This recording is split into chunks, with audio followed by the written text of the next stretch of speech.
Jonathan Hickman has just released one of the most promising, well-written Spider-Man issues in decades. But there's way more going on here than meets the eye, and I'm here to break down what you may have missed before you read this.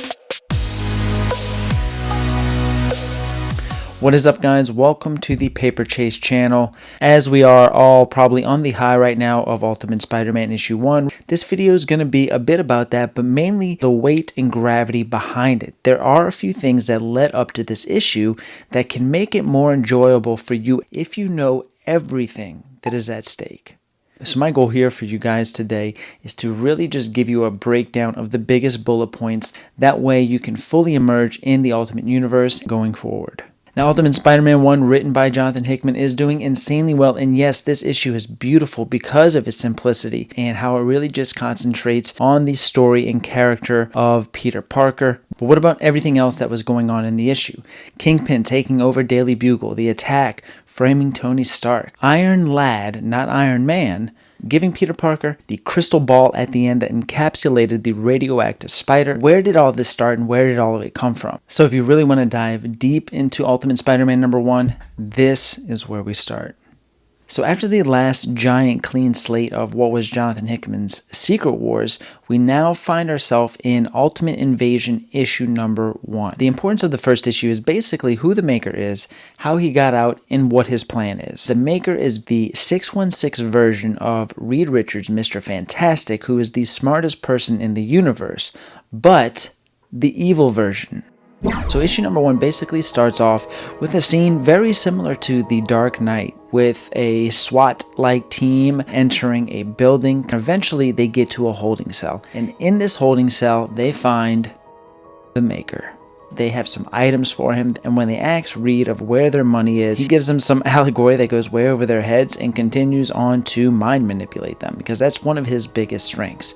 The Maker is a master at mind manipulation. So if the Maker was in high security lockdown, how in the hell did he orchestrate the plan to have these people come in and break him out with all of these items? So while Reed is being locked away, he's actually seeing psychiatrists, different ones all the time. So he's so smart that he actually uses his intelligence to mind manipulate the psychiatrist that he's seeing. And it's the psychiatrists that were able to orchestrate the plan for his escape. I thought this was a really cool shot. This is kind of like the evolution of man shot here, with the very last panel being Reed, showing that he is the Omega, the final form, the perfect form of the most intelligent human. So long story short, the Maker uses the items and the people that delivered them to him all to create a replacement Reed that is meant to stay in the cell after he has already gone. That way to not alarm anybody that he's actually missing. So now the Maker is set free, and his goal is to now create a time machine, go throughout time through the 6160 universe, and stop all heroes from being created. This includes helping Loki kill Odin and having Thor thrown in jail, intercepting the Fantastic Four from their cosmetic event that turned them into the Fantastic Four, and even stealing the spider that was going to bite Peter Parker. Now, the time machine is going to be very important throughout the entire Hickman Ultimate Universe run, and he calls this time machine the Immortus Engine. So at the end of this issue, we're left with the Maker heading back in time to start the process of rewriting history. And all of the current 6160 Avengers and heroes are standing there having failed. Now, issue 2 starts off with something very important in the beginning pages, and that is the Maker's memory log. This is something that gives you an idea of the current state of the heroes and where they're at. Some of them says deceased, like Sue Storm, Johnny Storm. For instance, Tony Stark and the Hulk say controlled, and then others like Peter Parker say inactive. These are all different ways that he's manipulated or changed things throughout time. An important note is that for every hero that he's altered, he's also kept something of theirs in return, kind of like a keepsake.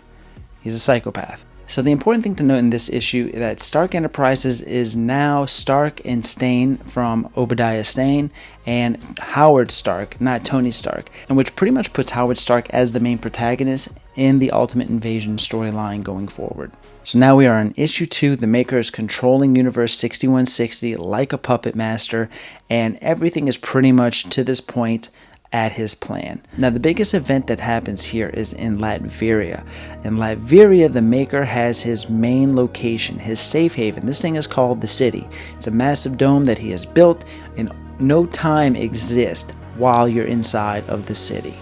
So there's this huge event there for the grand opening of the city. It's like Willy Wonka. It's like he's finally ready to let everybody see the giant dome that he has been hovering over the castles of Latveria, and he's going to show the public, and there's news media there. As the event is taking place, a portal opens up and a flood of superheroes basically come out. You're talking hundreds of Thors, Captain Americas, Wasp, Giant Man, Ant-Man, just all kinds of heroes bursting out of one portal, and they were all sent there by one person, which we will find out soon. Pretty much a giant battle takes place. Obadiah ends up dying in the process. And of course, there are a bunch of other citizen casualties and things like that. It's a pretty big deal, pretty big event. Another big takeaway in this issue here is the meeting between the Maker and Howard Stark. Now, following the attack, this conversation between Howard and the Maker inside of the city is very important. Once Howard sees the Immortus engine, he quickly realizes that it's the Maker's tampering with time that caused the attack on Latveria. Howard urges the Maker to stop and destroy the machine, reasoning that this was only the first attack and it will get worse from here on out. It is then that the Maker reveals that this was not the first attack but the second. He removes his helmet to reveal a large hole in his head. He tells Stark that his memory is spotty due to the trauma, but his first encounter with the one who launched the attack was 2 weeks ago, and it left him with the injury and a broken Immortus engine. And he ends the issue by saying he needs Howard's help, because it was Howard who built it in the first place. So pretty much one of the biggest takeaways from issue 3 is going to be the relationship between Howard Stark and Tony Stark. And this is where the Ultimate Invasion develops kind of the heart of the story. This dialogue is basically had through the funeral of Obadiah Stane and also while traveling, but in this dialogue you really kind of find out the dynamic between Tony and Howard and the role of how their relationship plays out in this universe. You can also see from a very young age that Tony is very much for the retaliation against the Maker and his self-made Illuminati, which we will very soon meet in this issue. And Howard explains to Tony that it's Tony's safety overall that is the #1 concern of Howard Stark's, and that this is something that he needs to take care of, because if it's not for that, then nothing else is worth it. So in this issue, we meet the Maker's Illuminati. This is comprised of Hulk Legacy, Captain Britain, the Rasputins, and a plethora of other villains. The Maker's Illuminati performs kind of similar to how mob bosses work. They each have a territory or a region, and they're just pretty much in charge of being the antagonist of that region. The Maker has every single one of them brainwashed and manipulated. He's essentially turned all of Marvel's biggest villains into his own personal mob minions. After the funeral of Obadiah Stane, Tony and Howard have a big long talk, and then Howard decides that he is going to take some sort of action and try to help retaliate on the Maker and the city in Latveria. Now, upon meeting the Maker shows the current progress of the rebuilding of the Time Machine, the Immortus Machine, which is currently already being worked on by the 6160s version of Reed Richards. But in this universe, Reed Richards is Dr. Doom. Pretty crazy. It's never fully explained how he becomes Dr. Doom, but I believe it was some sort of manipulation that happened in Reed's past. It's never fully explained, but we can only speculate at this point. So it's at this point that Dr. Doom, aka Reed Richards, and Howard Stark begin to reassemble the Immortus engine. And then the issue ends with a flash forward at the very end of time with a rally of heroes, much like the ones that attacked the city in issue 2. But they are looking up at a figure, and that figure above them, leading them, is none other than Kang the Conqueror. But he is completely in an Iron Man type armor. And at this point you're like, well, what the hell? How did that happen? So now we come to the final issue of Ultimate Invasion, issue number 4. And this starts off with the collusion of Reed Richards as Dr. Doom and Howard Stark.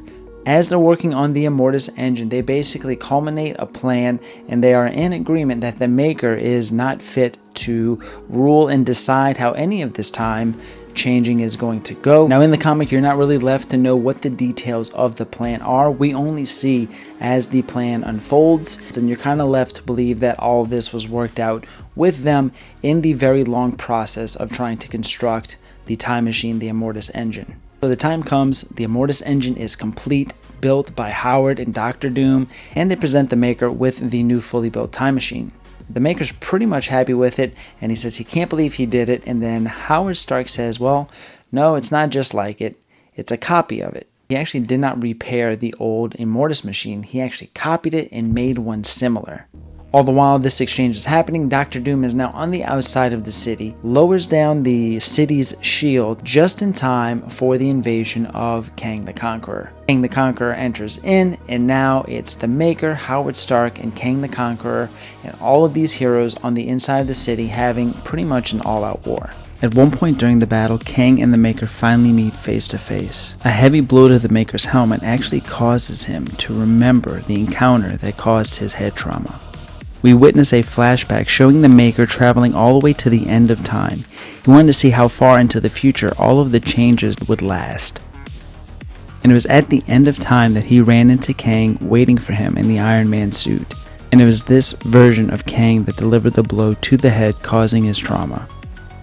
And as soon as things are getting pretty heated and heavy, Howard Stark puts the Immortus engine into his Iron Man suit. And after he does this, he uses the engine to create a giant explosion that wipes out every single hero, including Kang and the Maker and himself, inside of the city. So all the rubble kind of subsides and the smoke starts to clear. We basically see a beaten, battered Howard Stark going over to the lifeless body of Kang the Conqueror, and he removes his mask. And we do not see what he sees, but he does not like what he sees. He is definitely disappointed, to say the least. This is very important because this is going to be huge going forward in the Ultimate Invasion story. Now with Dr. Doom still being on the outside of the city, he is free to go about the rest of the mission. And the rest of that mission is to deliver some certain items to the one Tony Stark. So Dr. Doom now approaches Tony Stark. This was his final part of his mission. This was the final thing that he had to do in their agreement. And that was to take the broken Immortus engine, some of the files from the Maker, and a letter from Howard Stark, and give these items to Tony. And Tony would then decide what he thinks is best to do. And Tony says, I'm going to make a suit, I'm going to strap this thing on, and we are going to go rewrite history and undo everything that the Maker's done. And they end the issue in an epilogue by Dr. Doom Reed Richards and a young Tony Stark who calls himself Iron Lad, going to look for the frozen Captain America of Earth 6160. Pretty awesome. Now jumping forward to Ultimate Universe, this is a one-shot issue that basically just takes place where we left off, with Doom and Tony Stark going to try to undo things. This one opens up with them busting out Thor, so they end up taking Thor to go see Captain America. Captain America cannot be thawed out yet because apparently the process is very delicate, and they're afraid that if they do not thaw him out at the right rate, that he could be killed. So until they get more information, getting him out of the ice is going to be on a brief hold. But they do have a conversation with Thor, and they come to the conclusion through Dr. Doom, the Maker had a storage area underneath the castles of Latveria, and these storage areas contained these giant silo-like containers, and every single one of them contained hundreds of artifacts from heroes that would have been. These are all things that they need to go get in order to start rewriting history back to the way that it was. They all go down there. Thor realizes the gravity of the situation and is kind of getting more and more pissed once he realized the heroes that the Maker has deprived the world from. And sure enough, without any notice, he gets stabbed by Captain Britain. This is a different Captain Britain than what we're used to, way more powerful. Kind of all hell breaks loose, but not before Dr. Doom can steal the vial with the radioactive spider that's in it. So there's a bit of a fight. Iron Man holds pretty well and ends up whooping Captain Britain's ass, and then they hightail out of there back to Stark Tower. So they're currently at Stark Tower. They're trying to help heal Thor. They have now this radioactive spider, and things are kind of at a standstill. This is the Maker's Illuminati who is now interfering with what they're trying to do. And amidst all of this, with them trying to help Thor get his health back, the Maker's Illuminati launches an attack on Stark Tower from one of Stark's satellites. And this is the great disaster that we see from Stark Tower in Ultimate Spider-Man #1. This is the tragic event that kills Aunt May. This is 20 years from Ultimate Spider-Man #1. And the issue pretty much ends with Tony Stark sitting there watching the news as the media completely pins this on Tony Stark and the Stark family because it was a Stark satellite that was used to direct the blast towards Stark Tower. That is the lead up to Ultimate Spider-Man #1. Now it should be a little bit more clear that whenever Peter Parker runs into that hologram of Iron Man, it is not Iron Man, it is Iron Lad. It is a younger Tony Stark, and in his chest is the Immortus engine. Will Tony Stark become the Kang at the end of time? Jonathan Hickman is a complete mastermind when it comes to storytelling and planting these seeds. He's definitely going to be in this for the long game, and I think this thing is kind of just getting started. I'm excited to follow it down further and see how it plays out. Well, guys, that was the breakdown of everything that happened up until this point in Ultimate Spider-Man #1. I know there's an Ultimate X-Men coming up. There's an Ultimate Black Panther coming up, and I can't wait to get into those and see what those have to offer. Let me know what you guys think in the description below. Anything that I missed, anything that you want to add. Love to chat about this stuff. Thank you guys so much for watching. I always appreciate your time, and we'll see you on the next page.